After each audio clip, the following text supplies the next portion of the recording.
म्हणजे 30 तारखेला पाडू आहे. तर राज्यातल्या सर्व शेतकऱ्याला सांगितलं होतं की मागच्या अंदाज सांगितलं होतं फक्त विदर्भात पाऊस पडणार आहे.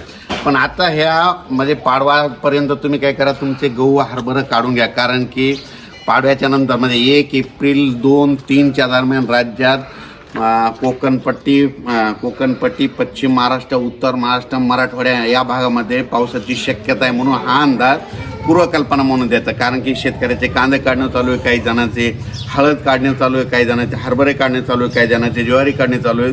म्हणून ज्या शेतकऱ्याचं आलेलं असेल तर तुम्ही काय करा, पाडव्यापर्यंत तुम्ही काढून घ्या. कारण की राज्यात पाडव्याच्या नंतर म्हणजे 2 दिवसांना 1 एप्रिल 2-3च्या दरम्यान राज्यात अवकाळी पाऊस आहे. मुंबईकरांना देखील पाऊस म्हणजे बघायला भेटणार आहे, पुणेकरांना देखील पावसाचा आनंद लुटायला भेटणार आहे. त्याच्यानंतर कोकणात देखील पाऊस येणार आहे. म्हणून कोकणातल्या देखील त्यांच्यासाठी एक अंदाज म्हणून लक्षात घ्यावा.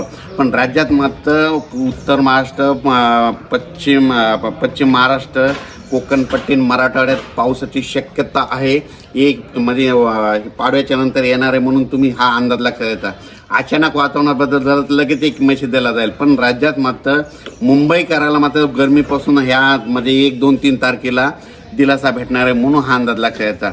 अचानक वातावरणाबद्दल झालं तर परत आणखीन एक मेसेज देणार आहे. पण राज्यात मात्र बरेचसे वीट भट्टीवाले आहेत, पुन्हा कांदावाले आहेत, कांदा काढणं चालू आहे, हळद काढणं चालू आहे. त्या सर्वांना परत सांगतो की तुम्ही काय करा, 30 तारखेपर्यंत तुम्ही कांदे काढून झाकून ठेवा. कारण की राज्यात मध्ये 4 विभागामध्ये अवकाळी पावसाची शक्यता आहे. म्हणून हा अंदाज लक्षात घ्या.